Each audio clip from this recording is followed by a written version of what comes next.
l'ambassade d'Italie qui se trouve au Sénégal. Bonsoir à tout le monde, j'espère que vous allez bien. Vous le savez et vous avez remarqué tous, si vous dépendez de cette ambassade, que tu sois malien, guinéen, sénégalais, Guinée-Bissau, du Cap-Vert, il y a énormément de refus de visa actuellement au niveau de l'ambassade sur les regroupements familiales et les personnes aussi qui ont la nationalité italienne et qui ont des enfants de plus de 21 ans. Aujourd'hui, je vais vous expliquer le pourquoi du comment l'ambassade est en train de refuser en fait tous ces visas. Malheureusement, l'ambassade a pris de nouvelles règles sans pour autant faire une communication où là actuellement, si vous allez au niveau de l'ambassade et qu'un des dossiers, il y a un seul document qui manque, c'est un refus automatique. Je sais que c'est pas normal. Malheureusement, ils n'ont pas fait de communication. Je voulais attendre un peu que ça soit un peu chaud chez mes frères de la diaspora africaine qui dépendent de cette ambassade. Et après, je vais essayer de voir comment je peux être en contact avec là où je sais faire le mieux, c'est-à-dire aller me plaindre là où il faut pour que l'ambassade arrête de faire cela, car je pense que c'est pas normal d'attendre au moins un visa pendant un an et se voir refuser le visa juste parce qu'il te manquait un document ou bien parce qu'un document n'a pas été légalisé. Je trouve ça anormal car je ne pense pas que ça soit juste envers les personnes qui attendent un visa depuis plus d'un an. Je vais faire de mon mieux, je vais faire le maximum possible pour que cela cesse. Et pour les personnes qui sont de nationalité italienne et qui ont des enfants de plus de 21 ans, il faut savoir que l'ambassade aussi, sur ce point de vue, n'est pas tenue obligatoirement à donner un visa à vos enfants. Donc, faites attention. Je vais faire de mon mieux pour qu'on corrige cela, comme j'avais fait pour les enfants.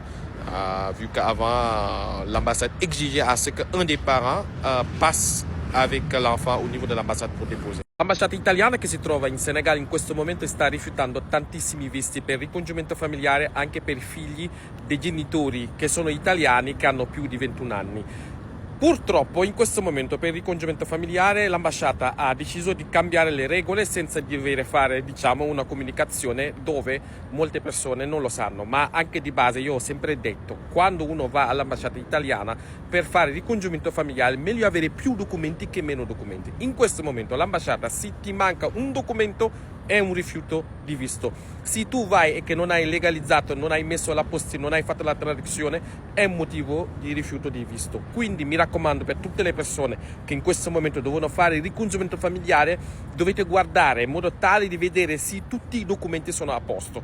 Poi, soprattutto noi africani dell'Ovest abbiamo questa abitudine, quando dobbiamo fare il ricongiungimento familiare per i figli, noi non calcoliamo la mamma, perché diciamo che è la mamma che deve portare. No, ragazzi, quando un figlio lo avete fatto con la mamma anche deve dare il suo consenso. Se la mamma non dà il consenso, l'ambasciata non darà anche il visto ai vostri figli.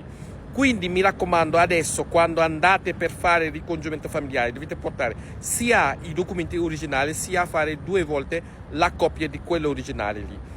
Quindi mi raccomando, dovete vedere bene i documenti. Adesso questo casino sicuramente non è giusto, perché aspettare un anno di visto per poi dopo vedere che ti hanno rifiutato il visto soltanto perché mancava una traduzione oppure un documento mancava, troverò una soluzione a questa cosa lì. Mi lamenterò da dove posso lamentarmi per sistemare questa situazione.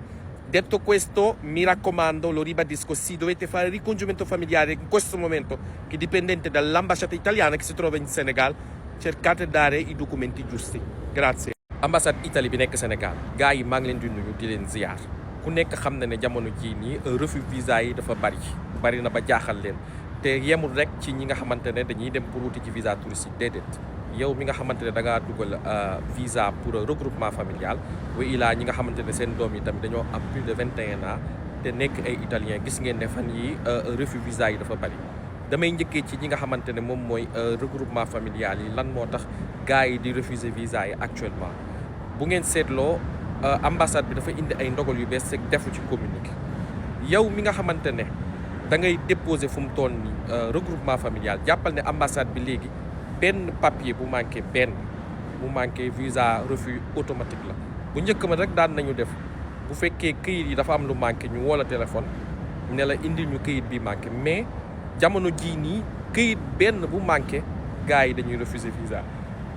dama dem xaar nag tuuti mu saf-sàpp tuuti ma seet nan laay def pour que loolu ñu bàyyi ko parce que li ñu def noonu teguñ ko nag ci yoon wax dëgg fa yàlla parce que c'est pas normal ndax fayloo nit ki mu xaar 1 an nga ñëw ne ko mayuma le visa parce que sa certificat de mariage bi légalisé wuñ ko wa ilaa indiloo ñu copie originale beeg yooyu noonu loolu du dëgg du yoon dinaa ci yéemati def nag jéego pour loolu ñu dindi ko pour prochainement ku manqué li ci dossier ñu jéem la woo téléphone ne la indi ñu dossier bi mais jàpp leen ne kii dem di déposer si jamono jii nii bu ngeen di dem xool leen dossier yi ngeen di déposer bu ci benn manqué boobooy benn ñaareel bi mooy fexe leen bu ngeen di déposer na ngeen di yóbbu original yi ak photocopie yi beneen bi tamit mooy yéen ñii indi seen doom yi te jàpp ne seen jabar yi dañ leen di bungi moytu leen di dem ne du ngeen defaral seen jabar autorisation parentale parce que jabar ji tamit bu deful autorisation parentale mun nañu refuser li nga xamante ne mooy visa yi wasalaam